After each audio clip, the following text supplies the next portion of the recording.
From the banks of Dewey Lake, it's the Dewey Pod Monster.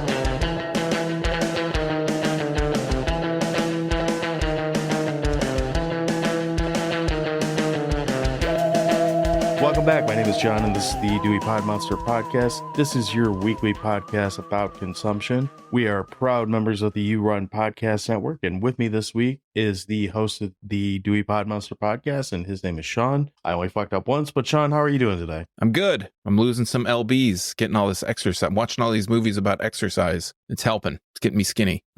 I'm not going to go that far, but I feel very exercised as well. So stretching those hammies out, Putting some folds in the smooth brain. motorboating's a exercise, right?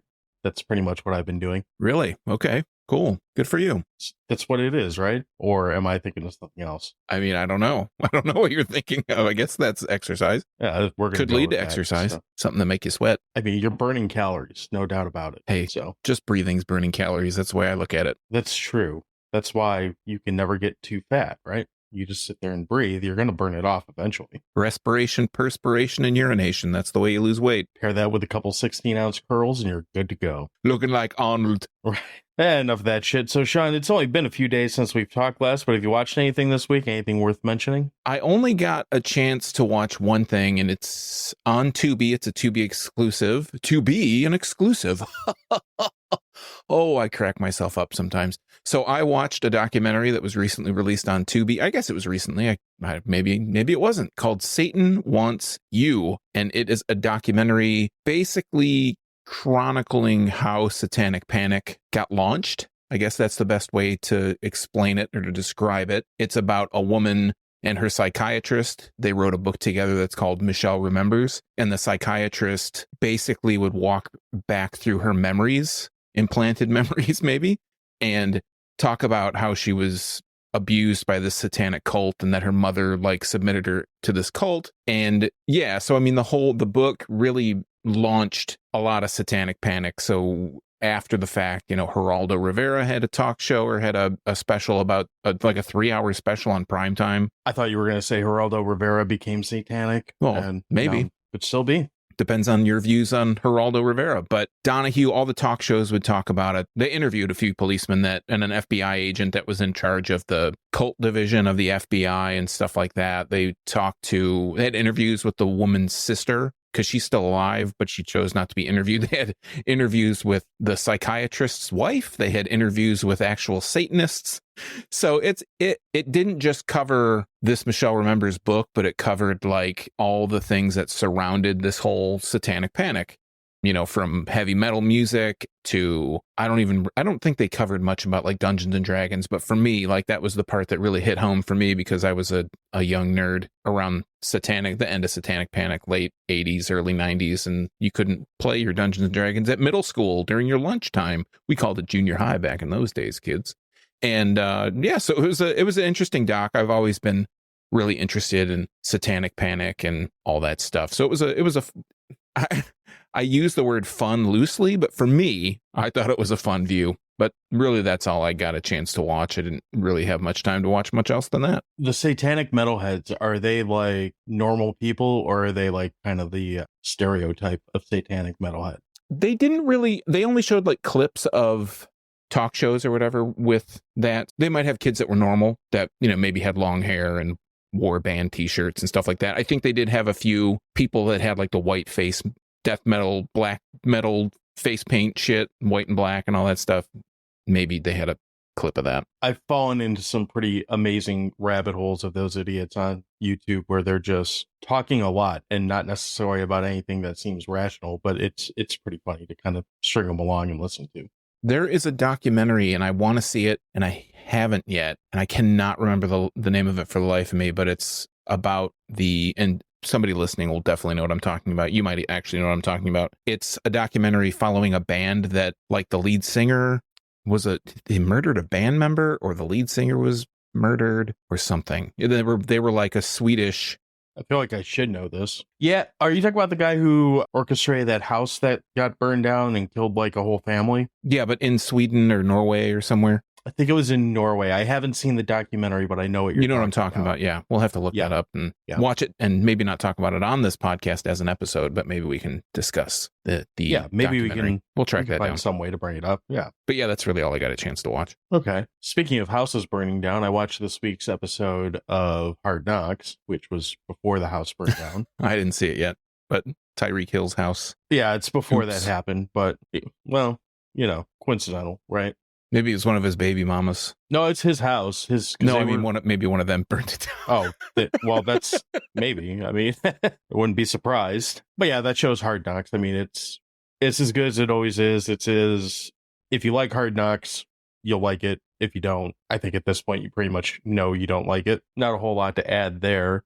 I did put on the new Dave Chappelle special that came out on New Year's Eve, and I was really confused by it because the end feels very familiar, like I had heard it before. But I guess maybe I don't know. Maybe I feel like a lot of when you get a bigger comedian, like as clips and stuff of theirs come out, like it can't make a whole new act every time. Like I probably did hear it and it just made its way to this special. Is that Dreamer? Yeah, it's Dave Chappelle. If you like Dave Chappelle, there's really no reason you wouldn't like this. I think it's funny that every time they launch one of his specials, supposedly, at least according to news on the internet, half of Netflix's offices walk out because they don't like Dave Chappelle, apparently.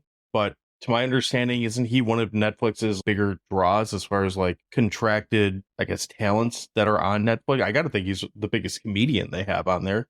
I would think so, but not everybody agrees with his statements. Views. Yeah. Yeah, but his statements are also being said in a comedy special. Not walk it back, but fucking chill the fuck out. Like, you can say things in a comedy special that might not the things that he's been like canceled for or whatever. If you actually listen to what he says in those specials, he's not saying anything bad at all. You're hearing something in a sign, not you, but yeah, you're hearing it out of context, or you're hearing what you want to hear and just vilifying. But even if he did say something like pretty shitty, which that happens in comedy, I don't want to say all the time, but it happens. It's a fucking comedy show. He's not up there necessarily preaching truth.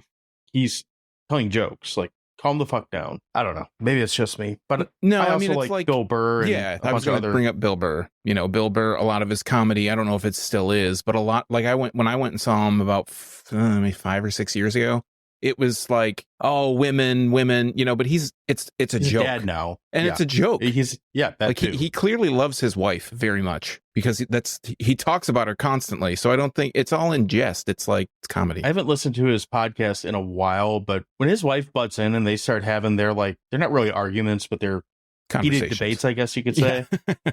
Some of the best stuff on his show is when she's on. So, and it's obvious that they have a relationship where they can talk a little shit to each other and they know they're just fucking around. It's not like if he tells her to shut the hell up, he's really saying shut the hell up in like a threatening way. He's just fucking around with her. But I don't know. It's just, again, is this a comedy special you should show a 4-year-old?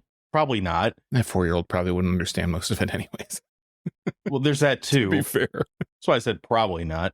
But is it like something is it anything worse than what Richard Pryor or Eddie Murphy said back in the 80s or the 90s? Not at all. And, they're heralded as like the best ever.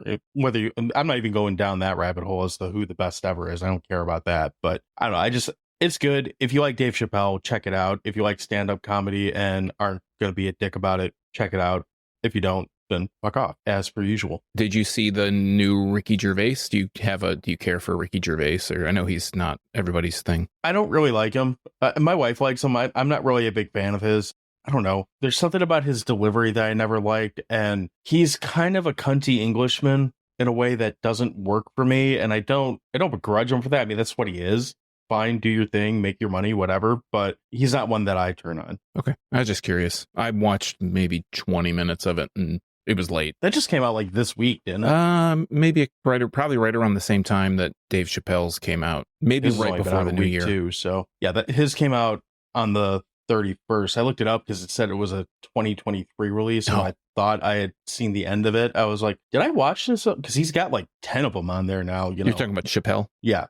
When I saw that he had a new one coming out, I felt like, didn't he just have a special? And I think it was maybe the year before. I think it was at the beginning of the year, but Okay. still, I mean, he's got like, it seems like when he does them, and this time he at least hasn't yet, it seems like when he does them, he drops 2 or 3 at a time. So, which is kind of cool. I mean, whatever. So, speaking of Bill Burr, I am going to see him in March. So I saw him probably about 5 years, maybe 6 years ago too. It was before the pandemic because he was talking about how he wanted a pandemic to thin out the numbers of humans, and it didn't work. But I'm going to see, he's going to be here in March, and I got tickets to that, so I'm looking forward to that. Well, la-ti-da. Yeah, I'm happy about it. I have no idea how much they cost. I'm not going to ask that question. I'm just going to go and enjoy it. Then you mentioned Tubi, so let's go ahead and get into that. I watched the full title, Bikini Bloodbath: Car Wash. I'm not sure why the colon's in the title, but it's Bikini Bloodbath: Car Wash. And it is a utter piece of shit that I won't even suggest for Crummy Movie March. It's that crummy. We got to get on the Crummy Movie March train. We got to get what we're going to do, just to throw it out there, is put a poll out there, put multiple polls, a John pick, a Sean pick. We're going to have a little bracket. We're not going to tell you which pick is which. Correct.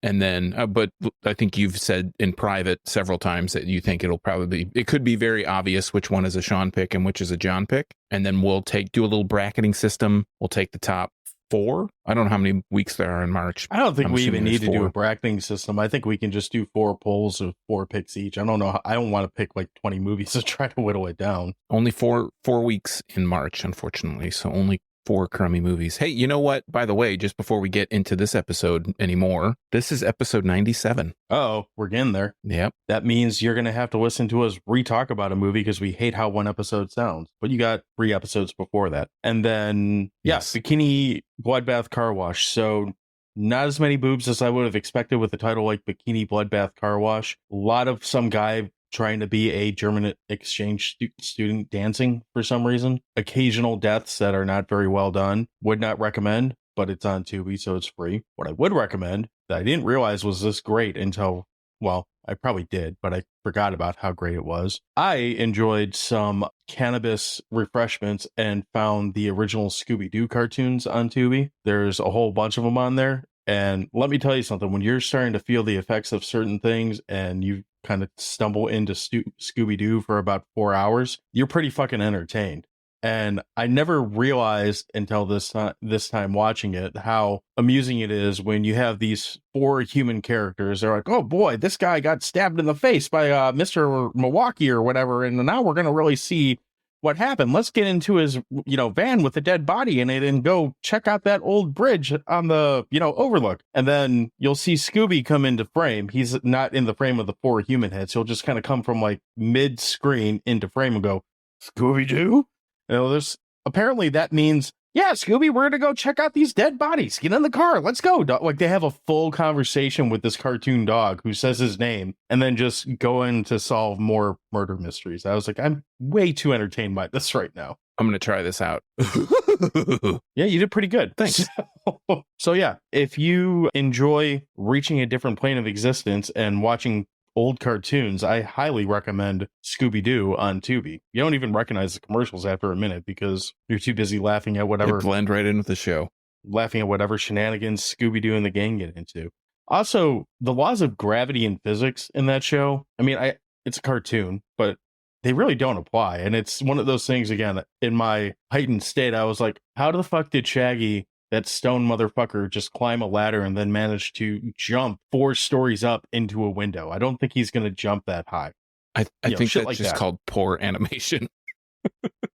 Yeah, well, at the time it seemed like a worthy question. But yeah, I think that's pretty much all I really got as far as what I watched. So you can get the idea of where my week's been. Anything else you want to hit on before we roll into this week's topic? No, let's roll into it. Let's take our break and roll into it. We're going to take a quick break and we'll be back to talk about the 2023 release, Murdercides.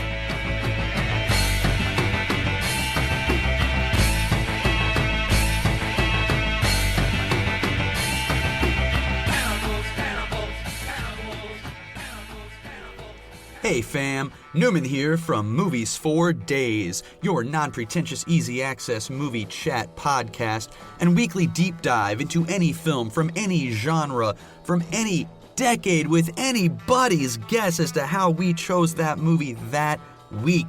proud member of the You Run Podcast Network. Check us out where all great podcasts can be heard, and on Twitter at Movies Days. Movies is spelled regular, Days is spelled with a Z. So we are back. Let's get sweaty. Let's get loosened up and stretched out and in some leotards or something. We are going to talk about the 2023 release Murdercise, which is a film from A&P Films. You can follow them on Instagram and Twitter. We'll include a link to their actual social handles because it's different on each and I don't remember which one's which. And I don't want to misquote it. But we always start our movies with a third-party review. This movie is no different. And this week, we are taking a review from Mr. Skin. And Mr. Skin gives this movie 3 out of 4 stars and simply says in his review, great nudity! ! Is this the Mr. Skin? Yes. Wow. I didn't know that site was still active until this review popped up. It's just a screenshot of it. And it's literally 2 words. Great nudity! And an exclamation point. So with that in mind, Sean, do you want to tell us what this movie's about? Yeah, so we go to IMDb to get the storyline and the plot. We're going to start with the storyline, I think. Whatever's on the top of IMDb for Murdercise. It says... They're not labeling it anymore, which I kind of don't like. I like how they had it labeled before. I think the bottom is labeled. Oh. Yeah, storyline. Anyways, Phoebe is an obsessed fitness nerd who gets her big break on a sleazy workout video. After being ridiculed by her co-stars, Phoebe befriends a mafia princess Wildchild, who teaches her how to murder her way to the top. And if we go down to the storyline, it says, Phoebe, Kansas Bowling, is cast in an aerobics video, but she's unhappy with how everyone's acting. Isn't this a serious workout video? Then why is everyone acting so sexy on camera? Like Candy, Nikki, Monique, and Cassandra. Oh, Phoebe, don't you realize you're in a movie that started with a shower scene? That's care of B and S.A. What? B and S about movies. I can't read. B and S about movies. I was going to say I like that name until you try to read it 3 times, and now I don't like that name anymore. Yeah, 3 times fast. Yeah, well, 3 times is too many for a lot of things, so. In and out 3 times. Yeah, exactly. That's a big plot line, right? I'm going to start on this one. This was a movie that I was pretty excited about, really, whenever I found that this was going to be a thing last year, up until I got to watch it, probably sometime in late summer of 2023. If you do follow us on any social media, you've probably seen me babbling about this movie a lot because I think it's pretty well known at this point that we're both fans of this horror subgenre. Is that a fair statement? That's fair. I'll back you up on that. Yeah. So seeing a movie coming out that is, before I even knew a whole lot about it, very clearly like leaning into that subgenre and trying to, I feel like they tried to modernize it a little bit while keeping that 80s vibe going on it. I was very much so looking forward to getting the chance to enjoy this movie and getting a chance to kind of nerd out about it. The storyline that's in it, I've heard people talk about this movie. Getting ready to talk about it for this interview. I've seen a couple people that have gone pretty in depth with what they took out of the movie, and like hearing things like, "Oh, the lead character is such a strong character," which I can see that. Except she's also a murderer. Spoilers. The characters that are in it, they all do have their own individual personalities, which for an independent film like this, you don't see a lot of fleshed out characters. And for what this movie is, they actually do a pretty decent job of fleshing out the majority of the characters that have screen time in it. Before we go too far, whether you decide, like, wherever we fall on like our rankings on this is a movie that, we're big fans of supporting independent film. You should check this out. It's on Tubi for free. If you've had any interest in all these aerobics-based horror movies that we've been talking about, I mean, they're all on Tubi right now, but this one should be at the top of your list just because it's current and it's worth giving some time. So, Sean, what were your expectations with this movie, or did you have any? That's a good question. I think for me, I was expecting this to kind of follow along in the lineage of the 2 movies that we've talked about, the previous 2 weeks, Aerobicide and Death Spa. I thought it would probably be along those lines, maybe more of a horror type film. And these are just expectations. This isn't what I thought of it. And yeah, I mean, I just thought it was going to kind of continue on that lineage. Obviously, it would be a more modern take. It would probably I thought it would probably take place in modern day. Mhm. So that was kind of like, oh, okay, well, what's the scenario that this whole thing is set up? Like I didn't expect what actually happened in the movie, but I didn't really have a lot of expectations besides thinking, okay, this is probably going to be a play on Aerobicide or Death Spa. It's going to be a horror movie, but with a modern twist on it somehow. I didn't expect that this was going to be getting into actual things about the movie now. I didn't expect that this would be like take place in the 80s, and it didn't really. Like, even watching the movie, it took quite a while for me to actually understand that this was not like a current day thing for whatever reason. If I had to guess, a lot of that probably has to do with the look of the movie. And when I say the look of the movie, I mean the general quality of the movie. Mm-hmm. I have no idea what kind of cameras this is shot on. Really, for the purposes of this, it doesn't matter. But this looks from just a quality standpoint. This is shot in full HD. This looks good on a big screen TV. This is not like, well, frankly, the last two movies that we watch, where if you put them on a big screen TV, you kind of feel like you're watching a VHS movie that's been upscaled. That's not this at all, and that's fine. Like I'm not mad about that. I'm not complaining about that. But it does have. It looks modernized as far as the technology that would have been used to make the movie in the first place. It definitely has a digital look to it. Yeah. And that's probably one of my, it's not like a complaint, but it's kind of where I was confused, because just off the bat, I thought if you're going to make a movie and it's in the vein of an 80s style movie, maybe you would run it through. And I know that VHS filters are done to death. You know, if you I gotta think like shooting on actual film is way expensive now compared to digital, I would assume. Well, what I'm saying though is you could like there are tons of people out there that like they film in digital and then they put a VHS effect on it. I'm glad they didn't do that, because that seems like very cliche right now. That seems like the very popular thing to do at the beginning of the movie when the movie comes in, and at the end there's actually those little scan line overlays, so that was kind of cool. Yeah, I've seen the scene where Isabella's character is introduced when she's coming up in that muscle car. Mm-hmm. I've seen that re-edited in like an entire Grindhouse style intro, and you see little bits of it in the movie. Like it kind of cuts to it for like a second, then cuts back to like the regular shot. And it looks really, really cool if they had just gone the whole like Grindhouse look for it. That said, if you tried to carry that through the entire movie, it might have worked. I mean, again, we both really like Machete. I really like the Grindhouse, those two movies. I don't know if we've talked about those extensively, but I would assume you probably at least are okay with them. Maybe not. I don't know. But I feel like for this movie in particular, like if you had tried to carry that through the whole thing, I don't know that it would have been as effective. It almost would have felt like it kind of cheapened look at the film, or that it was kind of following trends. Maybe a little bit would have been a little bit too trendy, but it did. I just think overall, because it's trying to emulate that, if we're talking Grindhouse, I usually think of Grindhouse as being more 70s, 60s, 70s. Great. And VHS obviously would be the look that this would go for would be more VHS. The other thing is I'm not a big fan of how this movie uses that synthwave soundtrack so much under the movie. Like I love synthwave music. It's not the music choice that they use, but it's that it plays so often through the movie. I'm okay with the movie having either some ambient noise or some kind of sound. The only real complaints that I have about this movie, just to kind of get the complaints out of the way, is nitpicky technical stuff, like playing music under a lot of the movie. I felt like the sound was mixed really weird. There are parts where they are maxing out the audio to like the extreme. There's not a lot of dynamic. And that's to make it so you can hear it. But there's a lot of times where people are talking and they're yelling and it's like almost too much. Mm-hmm.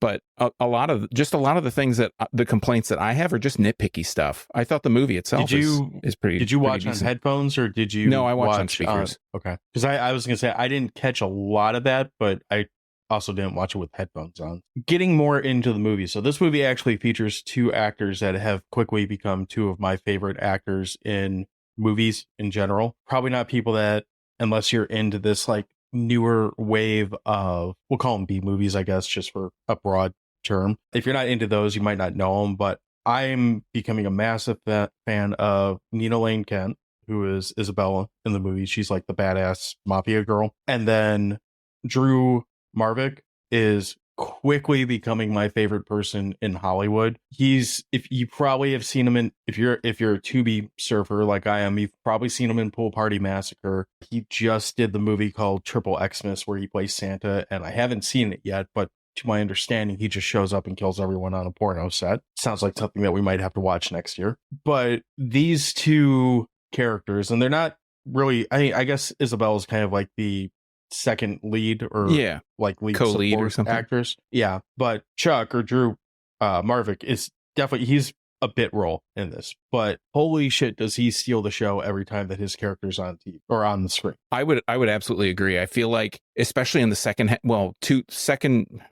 the last 2/3 of the movie, anytime he's on screen, I'm like, there's something funny happening, or there's something him and Gino. Let's get into the premise real quick. So the premise of the movie basically is that a guy owns a studio. Gino owns this studio. He's kind of a sleazy dude, and he's making this sleazy workout video. He makes no bones about the fact that this is more about guys getting their, kissing ass, popping their rod, rather than it's a TNA video. Yeah, rather than doing any kind of exercise. Yeah. The woman who's financing Mrs. Stromboli, played by Ginger Lynn Allen, is great naming, by the way. Yeah, Stromboli. Yep. She is kind of funding the thing. She wants to bring her daughter in so that she's not on the street doing things that people do on the street, getting in trouble, basically. Keep her out of trouble. Let her be in this movie. And so she comes in. Her dad is a mafioso. She, lets everybody know that her dad he's in sanitation. He owns a few landfills, and maybe some people in the cast can go visit sometime. Yeah. He takes care of problems. He definitely takes care of problems. And in this little side story, what actually happens right at the very beginning is there's what is the murderer called? The strangler that goes around? They're two cops. I don't remember what they call them. I'm just going to call them the cop belt strangler, because that's basically all they do is use a belt. These two guys that impersonate cops, and they kill people with a belt. They strangle people. Yeah. And do other things to them. So the movie kind of follows along this line. There's one, Phoebe, as we mentioned, is Kansas Bowling. She is like the goody-goody. She used to work at Hot Dog on a Stick, and she gets brought into, because she has good leadership skills. That's what Gino says. And so the movie kind of revolves around these characters. They're trying to make this exercise video, and hilarity ensues. Hilarity definitely does ensue. I like the dynamic between these characters. It feels like all the women in this movie feel very catty with each other. I've never been on a 80s aerobics sleaze video set. Are you sure? But I can only imagine. I'm pretty sure.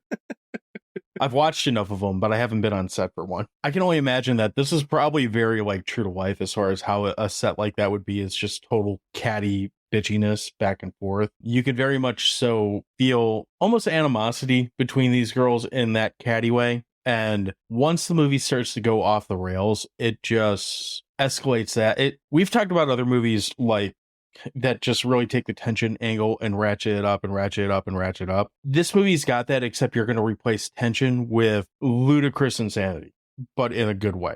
The insanity meter starts with, basically we see our first clip where they're starting to shoot the video. It's a lot of jiggling and a lot of butts and a lot of, thongs and spreading. Yeah, spreading and all that good stuff. They take a break and they're going and watching Candy's slasher movie that she was in. She's very proud of the fact that she was in a slasher movie. And I think my favorite single part of the movie is when they're first watching this slasher movie, because Phoebe comes in and is like, hey guys, let's get to work. And they all start screaming at her. I don't know whose voice it is, because it's a very different voice than anyone that's in the room. But there's one guy that very audibly and very loudly goes, I hate you. Just super fucking loud. Yeah. And every time I hear it, I almost have to stop to just laugh at it before I can even follow what happens next on that. Am I the only one who caught that? No, I heard it. And I think that even that they show these little clips of the movie, and it's basically just people being stabbed. Yeah. It's really funny. It's a really nice touch of the movie that it's just jarbled garbage of people getting stabbed. One of my notes did say, I want to watch the movie that they're watching in the movie. And maybe it's just people. It's like America's Funniest Home Videos, except everyone gets stabbed. Pretty much. Kind of right after that, you basically get, or pretty quickly after that, you get the most, I'd say arguably the most memorable scene in this movie that's not horror related, where Candy and Chuck, Drew Marvick and Jessa Flux go off to, at first you think they're going to go off and just bone or something. And that's kind of what the intention is for half of the dynamic. And it quickly turns into this, Chuck being like, I'm going to get a director job and I can't I'm going to get a union job. And he basically is taking a very 2020s approach to not being a piece of shit, which is great. But Candy ain't having that. Like, Candy is very adamant about someone looking at her tits, and this scene goes on for what feels like a really, really long time. And I don't know, you know what scene I'm talking about? I assume, right? Absolutely. I mean, I really appreciate Chuck's commitment to his craft. He is You not. too. He's not going to make eye contact with these nipples. Chuck's a stronger man than I am. I will give him that. I think he's a stronger man than most. But yeah, it's a good scene at first, but like you said, it kind of gets prolonged, maybe a little bit too long, and then Chuck ends up. Phoebe comes in the door. Chuck's like, "Oh my god, this is my sister. This is my sister," and he leaves. And then now Phoebe's confronted with Candy's breasts and jiggling around and bullying her with her breasts, basically. And this is what kicks off a bit of a Rube Goldberg device, right? Where Phoebe's like, she can't handle it, and she stabs Candy In the breast. Yes, a few times. Yes.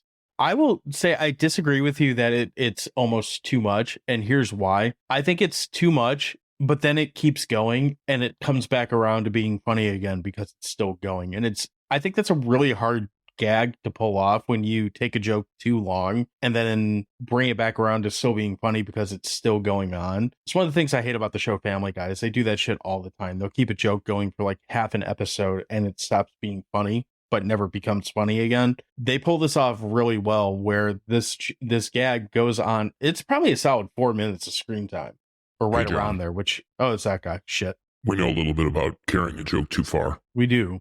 Are you going to critique my comedy timing critique? God, that was bad. No, just had to make an appearance today. Goodbye. All right, well, there goes that guy who still doesn't Get have out a of here, name. guy. Yeah, but I mean, I think that's a personal preference thing for me. I felt Sure. like it went too long. It still was funny, but it was just kind of, and maybe it's just me. It got uncomfortable. Well, it does. It absolutely Ooh. does. I mean, I don't mind looking, but it got uncomfortable after a little, and maybe that's the point. Well, and you're right. It does get a little uncomfortable, but again, that's kind of what brings the comedy of it back into me is that it becomes, it goes, it's funny, then it's like almost too much, then it's uncomfortable too much, and then it's still going. And that's when I start laughing at it again. And then before you know it, you have this busty woman with a knife sticking out of her chest and multiple stab wounds on her. Scissors. Or scissors, I'm sorry. Just hanging out in this room, sitting on the floor. And this is where we find out that Isabella is kind of okay with murder. She essentially sets off the series of events that Phoebe's about to carry out that Phoebe does. It's not like it's planned, like she doesn't even know what she's about to do, but she basically tells her, hey, there's murder and then there's business. And she goes, yeah. She unlocks a door in Phoebe's mind that sets her off the rails, essentially. Basically. So I thought that was kind of funny. I think it's funny too that there's the initial like what happened to Candy question, but like pretty quickly people stopped giving a shit about the fact that someone's just disappeared from their cast. Well, hey, it's just like Murdercide. It's just like Aerobicide. It's just like Death Spa. People die. I guess they're gone. Whatever. On with life. Life goes on. Shit happens. That's right. It does. Referring back to my notes, because I took extensive notes here. Uh-oh. The next thing I wrote down is cocaine is fun. Yeah, I have a little something to say about that. And it's not a say no to drugs dare program propaganda, but the movie really, it's 83 minutes long. And I remembered how long it was this time. It's 83 minutes long. And the Did movie, you look before you said it? no, I remembered it from earlier. Hmm. That first third of the movie, almost exactly a third, it was like 28 minutes of the movie is when that murder happens. And that part of the story for me, I felt like it moved really slowly, like that whole building all the characters, building the relationships, building like what's actually going on in the movie took a little too long. So I was like, admittedly, when I was first watching this, I was like, okay, this is a thing. You know, I had my nitpicks already planned out because I had the look, I had the sound, I had the music. It's like, okay, those are all in here. Those are 3 things that I'm going to talk to John about. When we get to the part, You make it sound like I'm a half of a couple where you're gonna like scold me for making me watch this. no, not at all. Hey, man, I've made you watch enough trash. Anything could be better than some of the stuff I've probably subjected you to.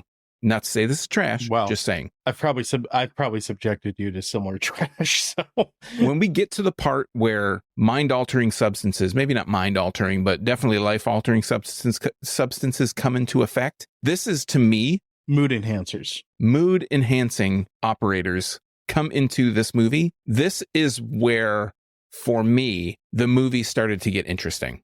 This is where I actually was like, okay. And it feels like it's like a marked difference from that first. I don't know when that happens in the movie. I didn't take a note of that. I know the first murder is 28 minutes in. When that cocaine comes into the story, it transforms. I mean, it's still the same general plot, it's still going along those same lines, but when that comes into play in the story, it changes the movie for me. It makes everything, hey, I don't know, I've never done it, but I've heard cocaine makes everything better. It made this movie better for me. Like, this is when the turning point happens where it's, okay, I'm back and reinvested in this, because I mean, some of it I thought was a little corny, like they start filming again, and Phoebe is like becoming the main character and her dance around and everything. And I thought it was funny that that Isabella in particular is kind of looking at her like, all right, you get yours, That's what sells it, is Isabella watching her and just kind of. And the other girls are like emulating. The other girls are trying to keep up. And Isabella's just sitting there like, the fuck is this bitch doing? But she's there for it. Right. But yeah, to me, that's when the movie really just takes off and it starts to get fun. Yeah, for sure. And I mean, essentially what happens here, and I'm not going to ruin the whole movie, I'm not going to spoil everything with it, but yeah, and I don't think we should. No, especially with this being pretty new, but you get a little more chaos within the core group of characters, and then Mrs. Stromboli comes back and there's some weirdness that happens there, which yeah, you got to see it. Well, again, you want another scene that might make you a little uncomfortable, like, there you go. But it's funny enough that I don't really have a problem with it. Like, there it is. Sure. So this whole section of the movie is probably only about like 20-25 minutes. And then we're kind of reminded like, oh yeah, there's these other two serial killers that are out running around. Because what ends up happening is the chaos inside the studio kind of spills out into the parking lot or alley or something like that. Yeah. And the rest of the world comes into the studio too. Yeah. So what ends up happening is they go out or one of the girls runs out and is like, this chick's crazy, blah, blah, blah.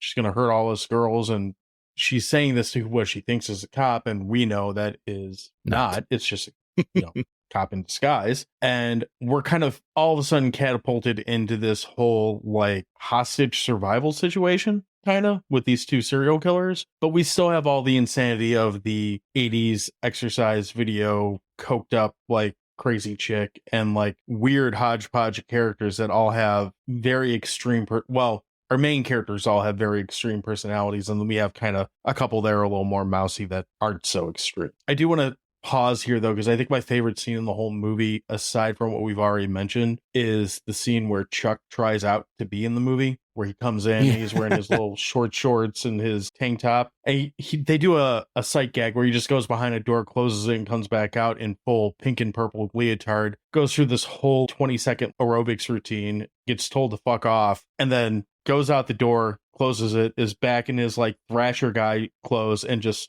flips off the director from behind the glass.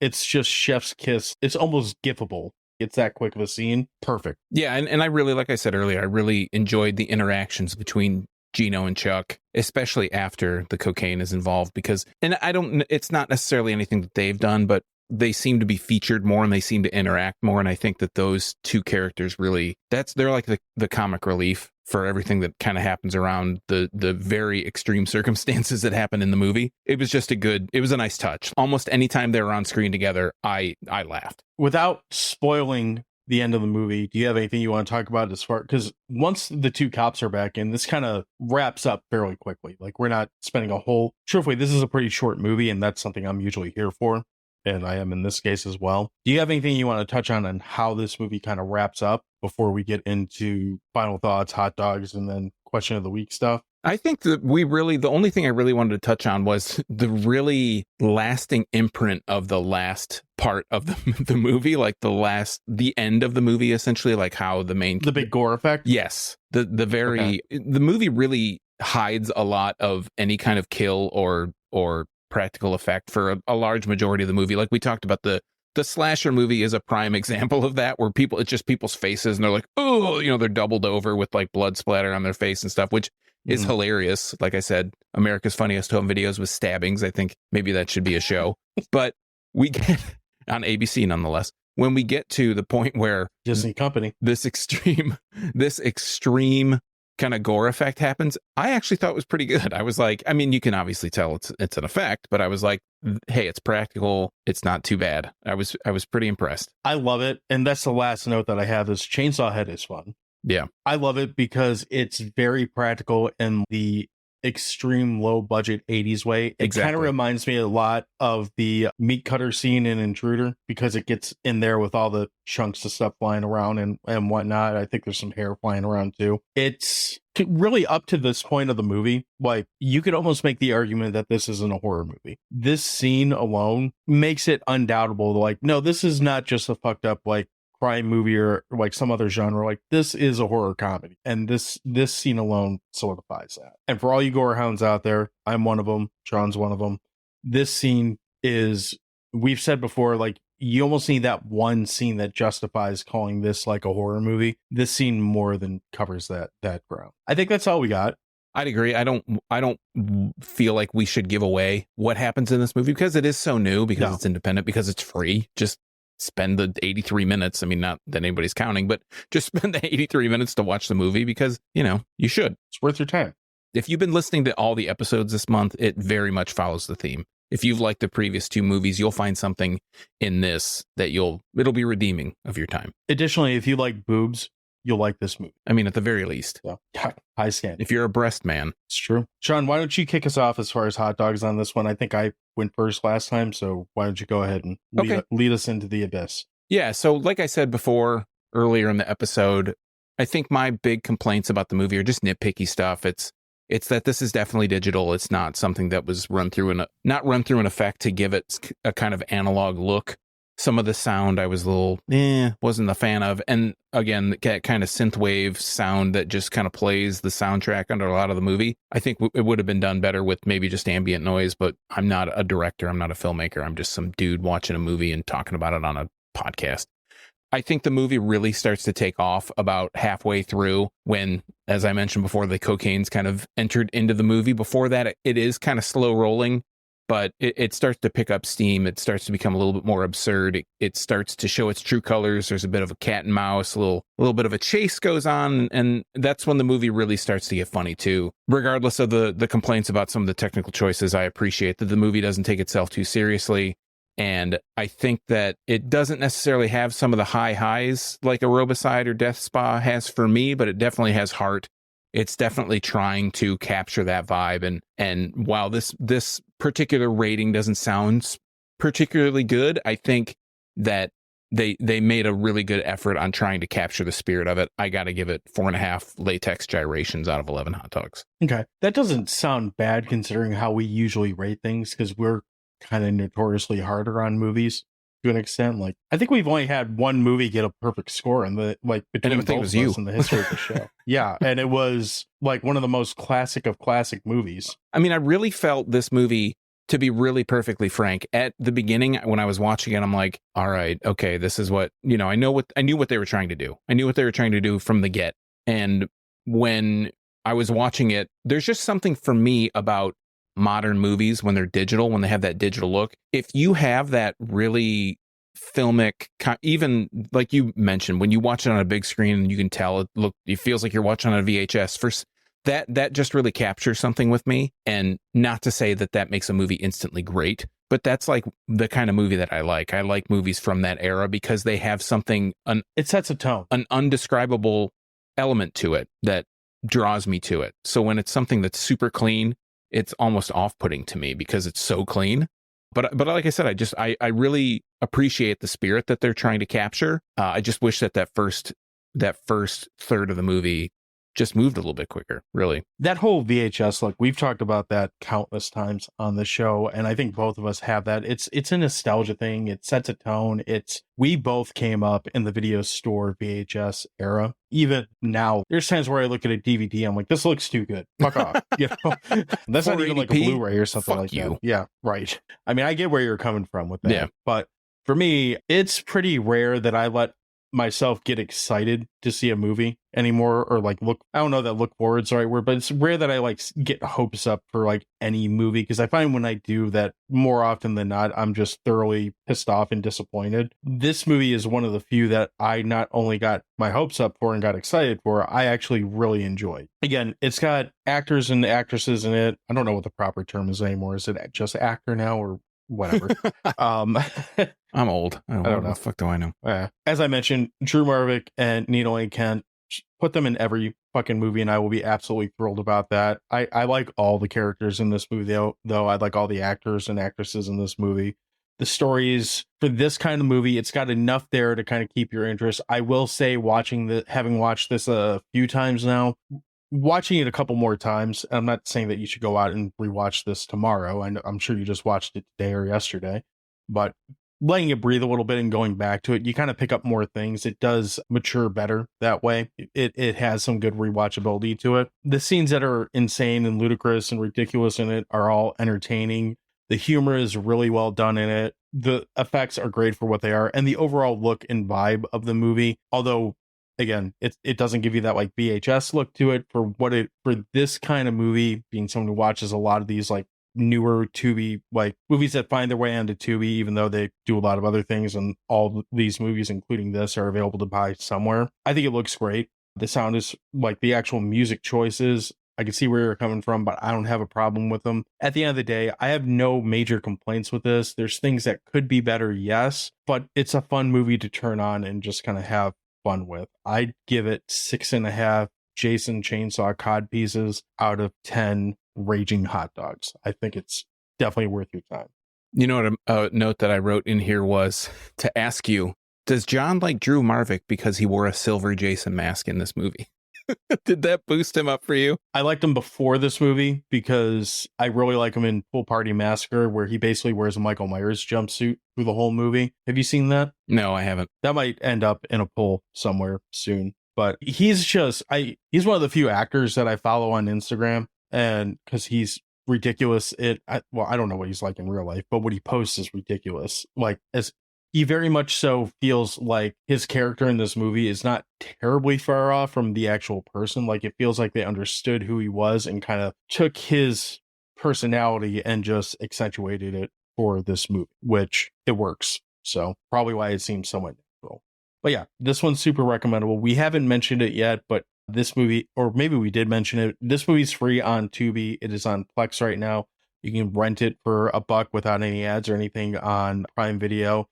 You can also check out the Etsy. If you go into Etsy and search Murder Size, I forget how their store is listed, but you can find DVDs, VHS, Blu-rays, posters, swag, all that stuff for Murder Size, and all the other A&P films like Slasher Ed Party and I believe Cinco de Mayo and Streets of Vengeance. They're all there. So if you like this, again, independent film, go support it. Support the people that make it. Worth doing. Question of the week. So we got quite a few responses this week, which is good. So our question of the week was, what independent film, horror or otherwise, would you like to see get more attention? So we're going to start over on Threads. Fellow You Run Podcast Network member, Pop Culture Reflections Pod, mentioned the movie Welcome to the Dollhouse. Have you seen that? Oh, that's a great choice. I love Todd Solondz Welcome to the Dollhouse. I can't remember if I've seen that. Fucking grade grubber. Don't be a grade grubber, John. I don't think I've seen it. It's good. It's a good one. Since this is indie stuff, we'll let you know where to watch it. It's free on Tubi. Okay. So a lot of these are going to be movies that I'm not familiar with. I actually asked questions with some of these. So over on Instagram, we have replies from Golden Chainsaw, who said the movie Benny Loves You, which I have not heard of that movie. Have you heard of this one? Nope, I have not. Free on Plex, free on Freevee, free on Tubi. So go check out Benny Loves You on all those places. Under the Floorboards podcast, I like that name for a podcast. That's pretty good. So the movie Wolf Hollow. I'm assuming this is a werewolf movie. I don't know, though. Also free on Tubi. Yeah. Can you tell if it's a werewolf movie or is it something else? It looks like a wolf. I'm going to say It's a werewolf movie. This is our least for us, you guys are informed, our least informed question and answer that we're doing, but that's okay. Obvious You Run Podcast Network members and founders, Scott over at the You Run Podcast said The Welder and 1BR are both on that list for me. So I know he said that 1BR is a movie about a cult, because I was like, is 1BR short for something, or is that the actual name of the movie? It's the name of the movie. Where are these movies available, Sean? They are both If at free all. on Tubi. Guess what? Free on Tubi. We're going to link these in the show notes, but they're going to be affiliate links. So if you click them, you'll give us a little bit of a kickback. You will? Yeah, I'll put it in the show notes, man. You can do it right on Amazon Prime, bro. All right. Didn't know we had affiliate links. Learn something new every day. Switching over to X. Good friends over at Dissect That Film, currently masquerading as Dissect That New Year, had mentioned the movie The Stylist from Jill Six. So Jill Six is the director. This is a movie that I knew about and I definitely want to check out, but I haven't had the chance to do it yet. Where is this one available? Doesn't look like it's free, but if you have a subscription to AMC Plus, you can watch it there. You can watch it on Amazon for $2.99 across multiple platforms for $2.99. There we go. From our friend Old Man Brad at Tubi Thursday. I'm assuming this movie is probably on Tubi, considering the name. He mentioned the movie Satanic Hispanics, which this looks pretty entertaining to me. It has a kind of mummy looking dude with skulls and good stuff. We were talking about Satanism earlier. All good things. Is that on Tubi? Are they good things, John? You can rent that for $5.99 on Apple TV, Amazon, Vudu, Hoodoo, the things that you do and the things you won't dare do, or you can buy them for $12.99. So not on Tubi. Not on Tubi. That's all right. Sorry, Tennessee. Heather Sachs at Dork of All Dorks on Twitter. I like that name. Mentioned the movie Brightwood. Brightwood is one of the successful transitions from horror into short full-length movie. From short horror to full-length movie, sorry. Loved it. Kind of a cool looking poster. That is definitely on Tubi. Tubi is a good place for independent film. Found on Shelf Pod said Christmas with Cookie, which I have not seen. New York Ninja, which I have seen, which is pretty entertaining. Snake Out of Compton, which I can tell you is definitely on Tubi and is a movie. And Bloodsucker Jones, which I want to say is on Tubi because I'm pretty sure I have this on my watch list. Currently, Bloodsucker Jones is not available to stream. Maybe got taken off of Tubi recently. It will be back. It's always back. They always come back. How about Christmas with Cookie or New York Ninja? New York Ninja is available on Fubo of all places and Paramount TV if you're a subscriber. It is not currently freely streaming. Okay. So Boomer over at Podcast in the Woods at Woods Podcast 1 said 12-hour shift, which is a dark, funny, smartly written, expertly directed, just really good time of a movie. I don't know that really good time looks like what it is. I see a lot of blood spatter on this, but it looks interesting. And Boomer's got pretty good taste in independent films. So if he's saying it's good, it's probably worth checking out. And you can check it out for free on Canopy. Otherwise, you got to have a subscription to Hulu or Apple TV or Amazon TV Prime Video thing that they have for $3.99. I don't know what Canopy is.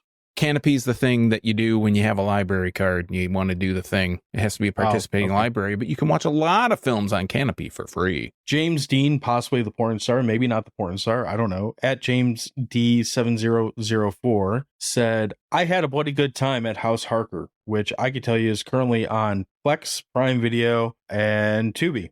So looks like it's included in all those, so you can do them for free. Looks like an entertaining movie too. Let's see. Slaymart at Bleakest Geekest said Pastor Noster and the Mission of Light, the Theta Girl, and the Bad Girls all underrated. And last one at I Seen It, which is at I Seen It Pod, said the movie Killer Rack. I am 99% sure that is on Tubi because I want to say I've almost turned it on. It is on Tubi, you're correct.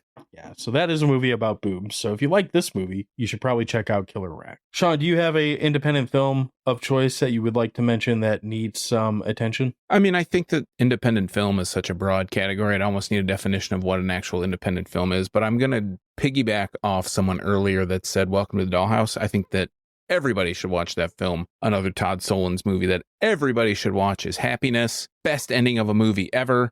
And I did actually write one down. My independent film choice, is, at least for horror, is The Void. I don't know. Excellent choice. I don't know about the circles that we kind of run in, how well known this is, but before I had seen this, it was a word of mouth thing. Like I hadn't heard about it until I heard some people that we converse with, namely, I think it was BP and Jordana had mentioned The Void.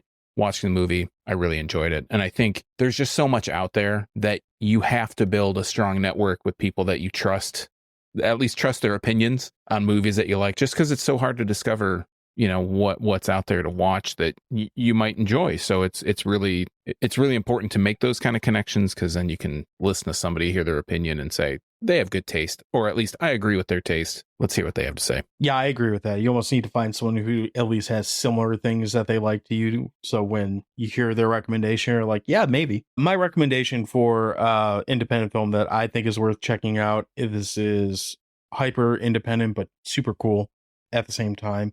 It's a film called It's With You Now, which is on YouTube for free. If you look up the You Run podcast channel, it is on there. It's about roughly an hour and 20 minutes long, and it is Scott's first film that he has made, and it is very much so got some Blair Witch vibes. It's very found footage, or to use BP, our friend over at Let's Talk Horror terms, it's a handheld horror movie, which I kind of like that phrase better anyway. But if you like Blair Witch and that type of stuff, this is absolutely in your wheelhouse and worth checking out.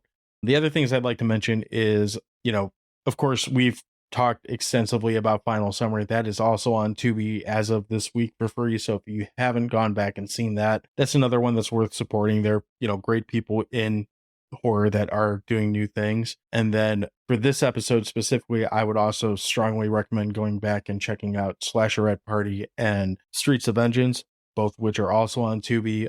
Same directing team that did Murder Size. Different vibe on both those films than Murder Size. They're less, they still have some comedy in them, but they're less like slapsticky. But if you like that kind of borderline sleazy, gritty, raw storytelling that you kind of get in Murder Size, you get that in those, and you get some, again, kills and fun stuff like that too. So those would be the ones that I would recommend checking out.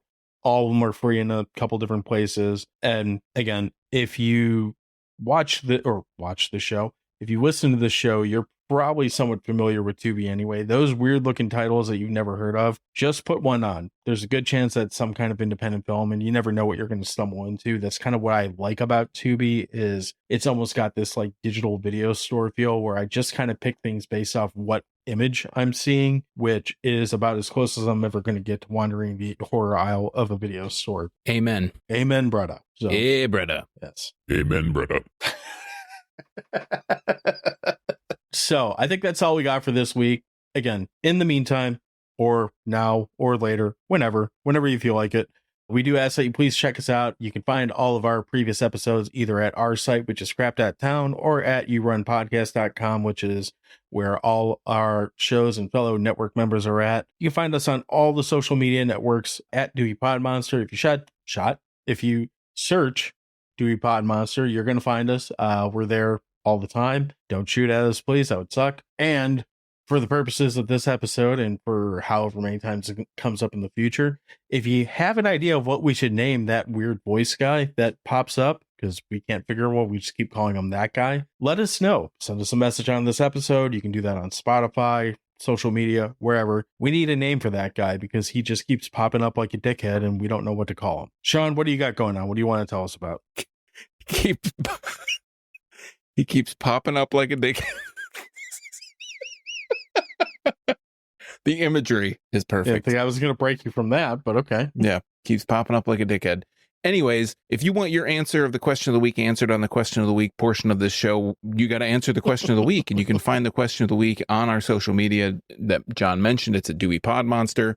The other thing, personally, I wanted to thank whoever's out there voting on our Spotify poll. I appreciate that they're out there putting votes into our wackily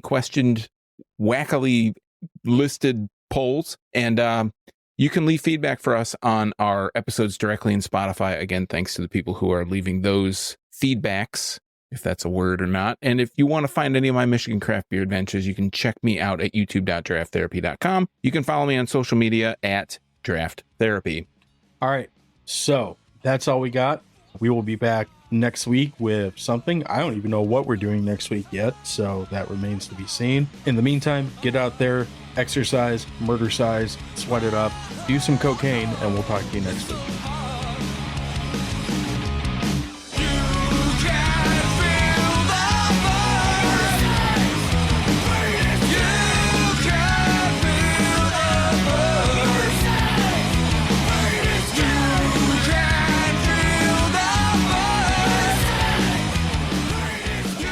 That's a good question. I think I think I broke Sean. For me, my recommendation would be the film It's With You Now, which just came out this past month. Let me start over and make sure I got that title right. You're the man now, dog. Is that what it's called? That would be pretty funny. You're the man now, dog. Yeah. Okay. I'm going to start that over. So Is it called You're the Man Now, dog? it should be. So, Popping up like a dickhead.